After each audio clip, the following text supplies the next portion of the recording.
महाभारत भारत का गौरवशाली इतिहास।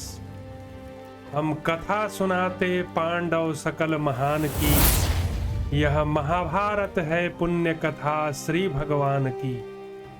जम्बू दीपे भरतखंडे आर्यावर्ते भारतवर्षे एक नगरी है विख्यात हस्तिनापुर नाम की। यह जन्म भूमि है पांडव सकल महान की। यह महाभारत है पुण्य कथा श्री भगवान की।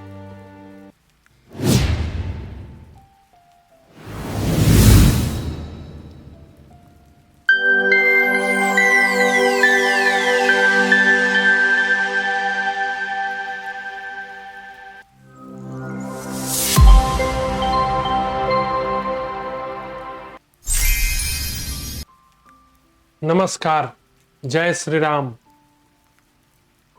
आज महाभारत की कथा में संसार रूपी वन के रूपक का स्पष्टीकरण विदुर जी कथा सुना रहे हैं धृतराष्ट्र को, और संसार के एक रूपक को प्रस्तुत कर रहे हैं और रूपक के वास्तविक शब्दों को और उसके यथार्थ रूप को अब बताने जा रहे हैं। धृतराष्ट्र बोल रहे हैं, विदुर, बड़े आश्चर्य की बात है, उस ब्राह्मण को महान दुख प्राप्त हुआ। वह बड़े कष्ट से वहाँ रह रहा था, तो भी वहाँ कैसे उसका मन लगता था और कैसे उसे संतोष होता था। तो कथा कुछ ऐसी थी कि एक ब्राह्मण जंगल में जा रहा होता है और भयानक जंगल के अंदर पहुंच जाता है। वहाँ उसे सर्प दिखाई देता है और बहुत भयंकर भयंकर जानवर दिखाई देते हैं। तो वो डर के इधर उधर भागने लगता है और इसी बीच वह एक कुएं में एक लता से लटकता हुआ झूलने लगता है और लताओं को दो चूहे काट रहे थे और उस लताओं पर मधुमक्खियां लगी थी जिससे शहद टपक रहा था। और नीचे कुएं में एक भुजंग, एक विषधर सर्प बैठा हुआ था और 12 मुख वाले हाथी जो है उस कुएं की ओर बढ़े जा रहे थे। ऐसी दशा में भी वह ब्राह्मण मधु के रस का पान कर रहा था। तो आखिर इसका अर्थ क्या हुआ, उसी को विदुर जी समझाने जा रहे हैं। तो वही धृतराष्ट्र पूछ रहा है, ऐसी भयानक स्थिति में पड़ने पर भी ब्राह्मण जो है उसका वहां पर मन कैसे लगता था? कहाँ है वह देश जहां बेचारा ब्राह्मण ऐसे धर्म संकट में पड़ गया? उस महान भय से उसका छुटकारा किस प्रकार हो, यह मुझे बताओ, फिर हम सब लोग उसे वहां से निकालने की चेष्टा करेंगे। उसके उद्धार के लिए मुझे बड़ी दया आ रही है। धृतराष्ट्र पूछ रहा है, क्या वास्तविक में ऐसी कोई घटना घटी है? तो मुझे बताओ, मैं वहां जाके उस ब्राह्मण की रक्षा करूंगा। तो विदुर जी कहते हैं, राजन, मोक्ष तत्व के विद्वानों का बताया गया यह एक दृष्टांत है, एक पैरेबल है, एक कहानी है, जिसे समझकर वैराग्य धारण करने से मनुष्य परलोक में पुण्य फल प्राप्त करता है। जिसे दुर्गम स्थान बताया गया है वह महासंसार है और वह दुर्गम वन कहा गया है, वह संसार का गहन स्वरूप है। जो सर्प कहे गए हैं वे नाना प्रकार के रोग हैं। उस वन की सीमा पर विशालकाय नारी खड़ी थी। उसे विद्वान पुरुष रूप कांति का विनाश करने वाला वृद्धावस्था बताते हैं। राजन, उस वन में जो कुआं कहा गया है वह देहधारियों का शरीर है। हम लोग का शरीर जो है एक कुएं के जैसे है। उसमें नीचे विशाल नाग रहता है, वह काल ही है। तो ये काल रूपी कुएं में हम लोग गिरे हुए हैं। शरीर रूपी कुआं है और ये काल रूपी समय नाग है जो हम लोग को डसता रहता है। तो वही संपूर्ण प्राणियों का अंत करने वाला है। कुएं के भूमध्य भाग में लता बताई गई है, जिसको पकड़कर वह मनुष्य लटक रहा है। वह है देहधारियों की आशा। राजन, जो कुएं के मुखबंध के समीप 6 मुखों वाला हाथी उस वृक्ष की ओर बढ़ रहा है, वह संवत्सर माना गया है। 6 ऋतुएं ही उसके 6 मुख हैं, 12 महीने उसके 12 पैर हैं। जो चूहे सदा उद्यत रहकर उस वृक्ष को काटते हैं, वो उन चूहों को विचारशील विद्वान प्राणियों के दिन और रात बताते। चूहे उजले और काले थे। उजला चूहा माने दिन, काला चूहा माने रात। जो दिन और रात के रूप में हमारे जीवन काल का क्षय करते रहते। और जो मधुमक्खियां कही गई हैं, वे सब कामनाएं हैं। जो बहुत सी धाराएं मधु के झरती है, उन्हें काम रस समझना चाहिए, जहां सभी मनुष्य डूब जाते। विद्वान पुरुष इस प्रकार संसार चक्र की गति को जानते हैं, इसलिए वे वैराग्य रूपी शस्त्र से बंधनों को काट देते हैं। अब भगवान कृष्ण भी भगवत गीता के 15वें अध्याय में बताते हैं कि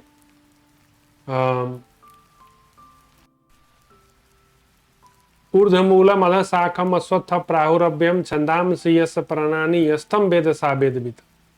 अधः सोर्ध्वम प्रासीर तस्य तस्य शाखा गुणा प्रविर्धा विषया प्रवाला अधश्च मूलानि अनुसंततानि कर्मानुबंधिनी मनुष्य लोके नारूपम असेहो तथोपलभ्यते नान्तो न चादिर न च संप्रतिष्ठा अश्वत्थमेनं सुविरूढ़ मूलम असंग शस्त्रेण दृढ़ेन छित्त्वा। भगवान कहे असंग शस्त्रेण दृढ़ेन छित्त्वा। ये संसार रूपी, ये संसार जो है, इसका विस्तार कहाँ से शुरू होता है, कहाँ खत्म होता है, ये कहीं नजर नहीं आता, इसका ओर छोर पता नहीं है। लेकिन भगवान कहते हैं कि मनुष्य को असंग शस्त्रेण, असंगता रूपी शस्त्र को धारण करके दृढ़ेन छित्त्वा, इस गहन संसार रूपी वन का क्षय कर देना चाहिए, उसको काट देना चाहिए। तो आगे संसार चक्र का वर्णन, रथ के रूप से संयम ज्ञान आदि को मुक्ति का उपाय बताना। अब विदुर जी बता रहे हैं आखिर इस संसार से हम लोग कैसे मुक्त हों, क्योंकि संसार का मतलब है भटकना। क्योंकि हमारा जीवन का जो लक्ष्य है वह ईश्वर प्राप्ति है, वहीं जाकर हमारा ये भटकना खत्म होता है। क्योंकि संसार में हम आते हैं, जीवन धारण करते हैं, बचपन होता है, जवानी होता है, बुढ़ापा होता है, फिर मर जाते हैं। करोड़ों रुपया कमाओ, अंतिम में सब छोड़ के जाना पड़ता है। तो सब बेईमानी है। तो आखिर इस भटकन से छुटकारा कैसे होगा, तो उसी के बारे में विदुर जी यहाँ कुछ बता रहे हैं। तो धृतराष्ट्र बोलते हैं, विदुर, यह तुमने बहुत अद्भुत बात सुनाई। वास्तव में तुम तत्वदर्शी हो। तुम्हारी अमृतमयी वाणी सुनकर मुझे बड़ा हर्ष हो रहा है। विदुर ने कहा, राजन सुनिए, मैं पुनः विस्तार पूर्वक इस मार्ग का वर्णन करता हूं। जिस प्रकार किसी लंबे रास्ते पर चलने वाला पुरुष परिश्रम में थक कर बीच में कहीं विश्राम के लिए ठहर जाता है, उसी प्रकार इस संसार यात्रा में चलते हुए अज्ञानी पुरुष विश्राम के लिए गर्भावास किया करते हैं। भारत, किंतु विद्वान पुरुष इस संसार से मुक्त हो जाते हैं। इसलिए शास्त्रज्ञ पुरुषों ने गर्भावस्था को मार्ग का ही रूपक दिया है। गहन संसार को मनीषी पुरुष वन कहते हैं। भरतश्रेष्ठ, यही मनुष्यों तथा स्थावर जंगम प्राणियों का संसार चक्र है। विवेकी पुरुष को इसमें आसक्त नहीं होना चाहिए। मनुष्य को जो प्रत्यक्ष अप्रत्यक्ष शारीरिक मानसिक व्याधियां हैं, उन्हीं को विद्वानों ने सर्प कहा है। अपने कर्म रूपी इन महान हिंसक जंतुओं से सदा सताए तथा रोके जाने पर भी मंद बुद्धि मानव संसार से उद्विग्न या विरक्त नहीं होते। यदि शब्द स्पर्श रूप रस और नाना प्रकार की गंध से युक्त मज्जा और संसार मांस रूपी बड़ी बड़ी कीचड़ से भरे हुए सब ओर से अवलंब शून्य इस शरीर रूपी कूप में रहने वाला मनुष्य इन व्याधियों से किसी तरह मुक्त हो जाए तो भी अंत में रूप सौंदर्य का विनाश करने वाली अवस्था तो उसे घेर ही लेती है। मतलब हम साधन करके धन संपत्ति यश कीर्ति मान सम्मान सब तो प्राप्त कर लेते हैं, लेकिन अंत में इस शरीर रूपी मंदिर का विनाश करने के लिए वृद्धा अवस्था जो है वह प्रकट हो जाती है और इस सुंदर शरीर का विनाश कर देती है। यही बात बताया जा रहा है। हाँ, वर्ष मास पक्ष दिन रात संध्याएं इसके रूप और आयु का शोषण करती हैं। ये सब काल के प्रतिनिधि हैं। मूढ़ मनुष्य इन्हें इस रूप में नहीं जानते। श्रेष्ठ पुरुषों का कथन है कि विधाता ने संपूर्ण भूतों के ललाट में कर्म के अनुसार रेखा खींच दी है। विद्वान पुरुष कहते हैं प्राणियों का शरीर रथ के समान है। अब रथ ये कैसा है? सत्व सारथी है, सत्गुण। इंद्रिया घोड़े हैं, मन लगाम है। जो पुरुष स्वेच्छापूर्वक दौड़ते हुए इन घोड़ों का वेग का अनुसरण करता है वह तो इस संसार चक्र के पहिए के साथ घूमता रहता है, मनमाना ढंग से जीवन जीता है, कोई नियम कानून कुछ नहीं, संसार के साथ बह रहे हैं, तो वो सदा ही संसार रूपी पहिए में बंधकर वो घूमता रहता है। किंतु जो संयमी व्यक्ति है बुद्धि के द्वारा इंद्रिय रूपी अश्वों को काबू में रखते हैं वे फिर इस संसार में नहीं लौटते। जो लोग चक्र की भांति घूमने वाले इस संसार चक्र में घूमते हुए भी मोह के वशीभूत नहीं होते उन्हें फिर संसार में नहीं भटकना पड़ता। एक ही चीज का त्याग करने के लिए भगवान बता रहे, मोह का त्याग करो। कोई चीज आ जाए चली जाए उसका शोक नहीं, क्योंकि धन यश कीर्ति मान सम्मान ये कुछ भी टिकाऊ नहीं है। मान भी एक दिन मिट जाएगा, जैसे अपमान है वैसे ही मान भी है।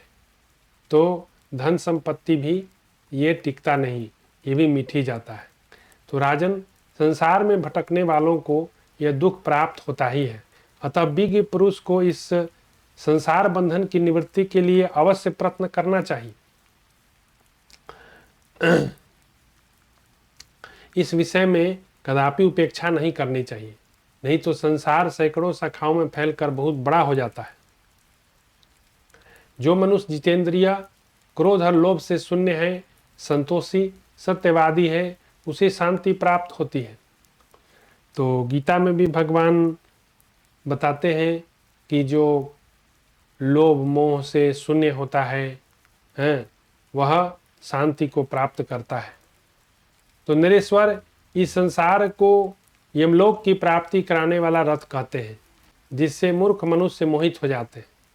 राजन, जो दुख आपको प्राप्त है वही प्रत्येक अज्ञानी पुरुष को उपलब्ध होता है। माननीय भारत, जिसकी तृष्णा बढ़ी है उसी को राज सुहृद पुत्रों का नाश रूपी महान दुख प्राप्त होता है। साधु पुरुष को चाहिए कि वह अपने मन को वश में करके ज्ञान रूपी महान औषधि को प्राप्त करे जो दुर्लभ है, उससे अपने बड़े बड़े दुखों की चिकित्सा करे। पराक्रम धन मित्र सुहृद इस तरह दुख से छुटकारा नहीं दिला सकते जैसा संयम में रहने वाला मन दिला सकता है ना। तो इसलिए सर्वत्र मैत्री भाव रखते हुए शील प्राप्त करना चाहिए। भूपाल, जो मनुष्य प्राणियों को अभय दान देता है वह भगवान विष्णु के अविनाशी धाम को चला जाता है। अभय दान से मनुष्य जिस फल को पाता है वह उसे सहस्रों यज्ञ और नित्य प्रति उपवास करने से भी नहीं मिलता। जो मूढ़ नाना प्रकार के मोह में डूबे हैं, जिन्हें बुद्धि के जाल ने बांध रखा है, जिनकी दृष्टि स्थूल है, वे भिन्न भिन्न योनियों में भटकते रहते हैं। अब अगले अध्याय में व्यास जी का संहार को अवश्यम भावी बताकर धृतराष्ट्र को समझाना। अब यहाँ पर विदुर जी विश्राम लेते हैं और वेदव्यास जी जो है अब कथा को आगे बढ़ाएंगे। तो वो धृतराष्ट्र को कुछ ज्ञान की बात बता रहे हैं।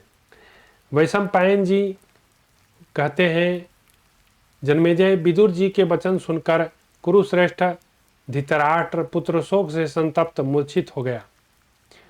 उन्हें इस प्रकार अचेत भूमि पर गिरा देख व्यास जी, विदुर, संजय विश्वसनीय द्वारपाल थे, वे सभी शीतल जल के छींटे देकर ताड़ के पंखों से हवा करने लगे।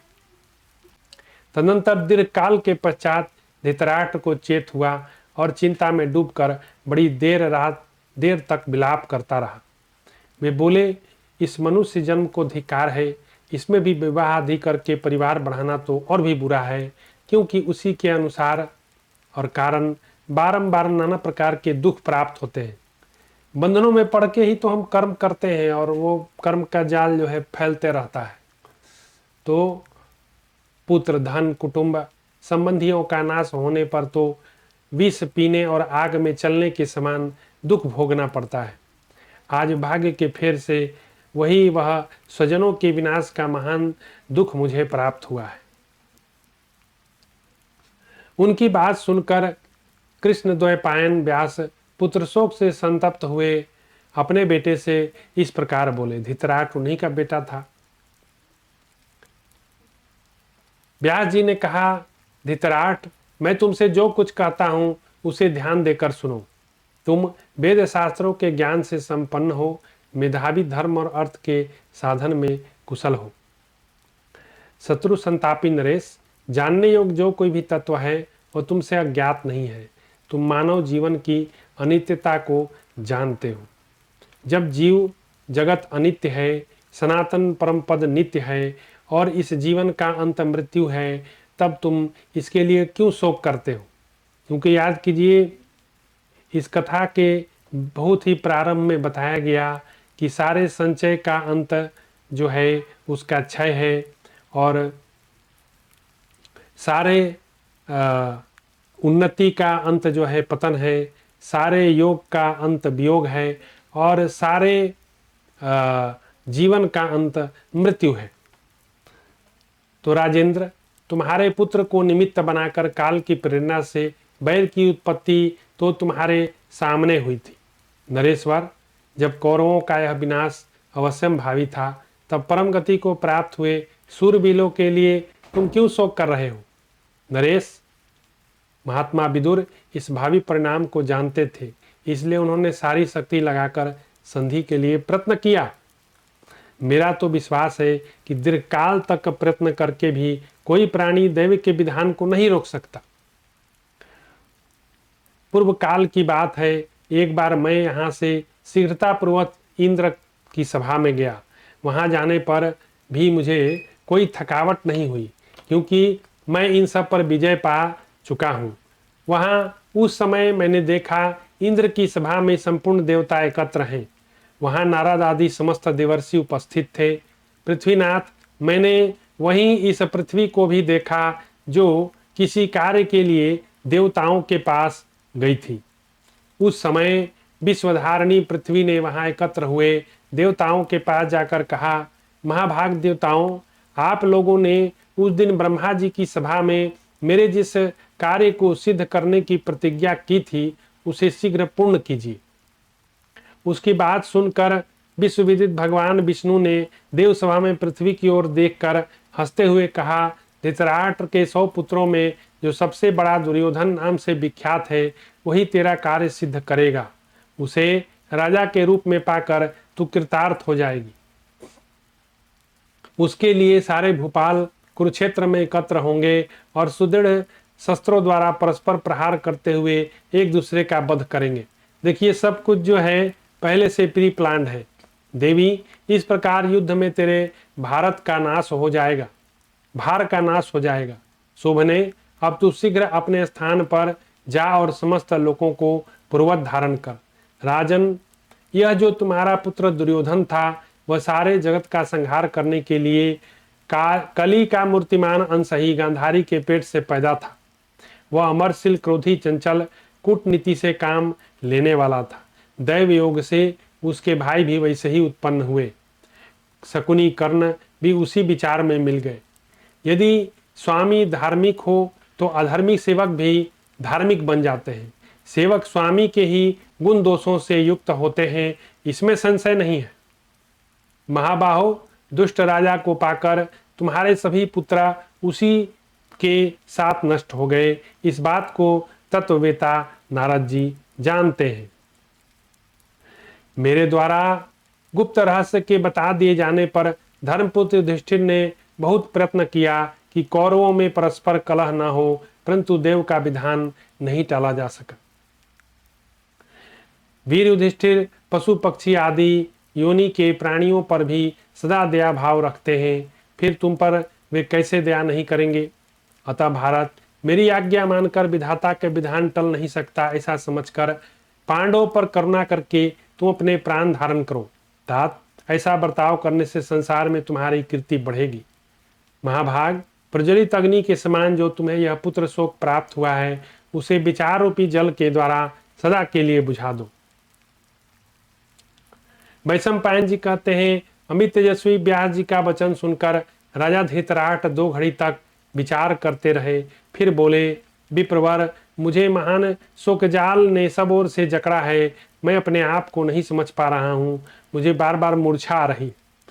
जब आपका यह वचन सुनकर कि सब देवताओं की प्रेरणा से ऐसा हुआ है, मैं अपने प्राण धारण करूंगा और यथाशक्ति इस बात के लिए भी प्रयत्न करूंगा कि मुझे शोक न हो। राजेंद्र, धृतराष्ट्र का यह वचन सुनकर सत्यवती नंदन व्यास वही अंतर ध्यान हो गए। धृतराष्ट्र का शोकातुर हो जाना और विदुर जी का उन्हें पुनः समझाना। जन्मेजय ने पूछा, भगवान व्यास के चले जाने पर धृतराष्ट्र ने क्या किया। अश्वत्थामा का कर्म तो मैंने सुन लिया, परस्पर जो शाप दिए गए उसका हाल भी मालूम हो गया। अब आगे का वृत्तांत सुनाइए। तो वैशंपायन जी कहते हैं, जन्मेजय, दुर्योधन था उसकी सारी सेना के मारे जाने पर संजय की दिव्य दृष्टि चली गई और धृतराष्ट्र की सभा में वह भी उपस्थित हुआ। संजय बोला, राजन, नाना जनपदों के स्वामी विभिन्न देशों से आकर सब के सब आपके पुत्रों के साथ पितृलोक के पथिक बन गए। भारत, आपके पुत्र से सब लोगों ने सदा शांति के लिए याचना की, तो भी उसने बैर का साथ दिया। महाराज, जब आप क्रमशः अपने ताऊ, चाचा, पुत्र और पौत्रों का मृतक संबंधी कर्म करवाइए। वैशंपायन जी कहते हैं, संजय का वचन सुनकर धृतराष्ट्र प्राण शून्य हो गया। पृथ्वीपति धृतराष्ट्र को पृथ्वी पर सोया देख विदुर जी ने फिर कहा, राजन उठिए, शोक नहीं कीजिए। लोकनाथ, समस्त प्राणियों की यही अंतिम गति है। शोक करने वाला मनुष्य न तो मरे हुए के साथ जाता है, न स्वयं मरता है। जब लोक की यही स्वाभाविक स्थिति है, तब आप किस लिए शोक कर रहे हैं। काल सभी विविध प्राणियों को खींचता है। कुरुश्रेष्ठ, काल के लिए ना तो कोई प्रिय है, ना द्वेष का पात्र है। कुछ बातें रिपीट हो रही हैं बार बार। तो एक साथ आए हुए सभी प्राणियों को एक दिन वही जाना है। जिसका काल आ गया वह पले चला जाता है, फिर उसके लिए शोक क्यों करना।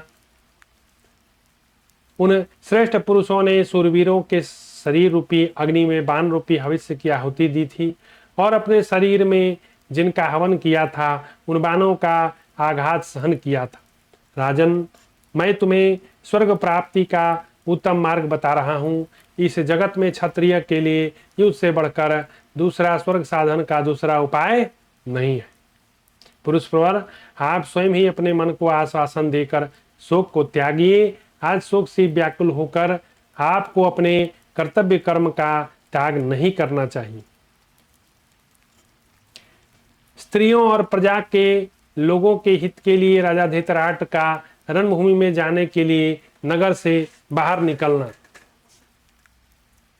वैशंपायन जी कहते हैं, विदुर की बात सुनकर राजा धृतराष्ट्र ने रथ जोतने की आज्ञा देकर कहा। धृतराष्ट्र बोले, गांधारी को था भरतवंशी अन्य स्त्रियों को शीघ्र ले आओ। वधु कुंती को साथ लेकर वहां जो दूसरी स्त्रियां हों उन्हें बुला लो। परम धर्मज्ञ विदुर जी से ऐसा कहकर शोक से जिनकी ज्ञान शक्ति नष्ट हो गई थी, वे धर्मात्मा राजा धृतराष्ट्र रथ पर सवार हुए। वहां राजा के साथ पहुंचकर अत्यंत शोक में डूबी हुई वे सारी स्त्रियां एक दूसरे को पुकार पुकार कर परस्पर गले से लग गईं और जोर जोर से फूट कर रोने लगी। विदुर जी ने उन सब स्त्रियों को आश्वासन दिया, वे स्वयं भी उनसे अधिक आर्त हो गए थे। तदनंतर कौरवों के सभी घरों में बड़ी आर्तनाद होने लगी। जिन स्त्रियों को पहले कभी देवताओं ने भी नहीं देखा, उन्हीं को उस समय पतियों के मारे जाने के कारण साधारण लोग देख रहे थे।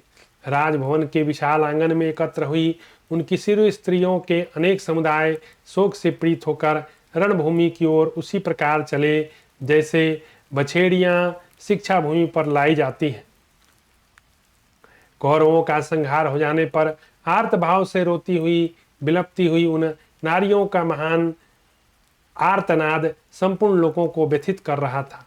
महाराज, कुरुकुल का संहार हो जाने से अत्यंत उद्विग्न चित्त हुए पूर्वासी राजवंश के साथ पूर्ण अनुराग रखते थे, वे जोर जोर से रोने लगे। तो इस प्रकार श्री महाभारत श्री पर्व के अंतर्गत जल प्रदानिक पर्व में धृतराष्ट्र का नगर से निकलना विषयक 10वां अध्याय पूरा हुआ। तो आज की कथा हम यहीं समाप्त करते हैं। धन्यवाद।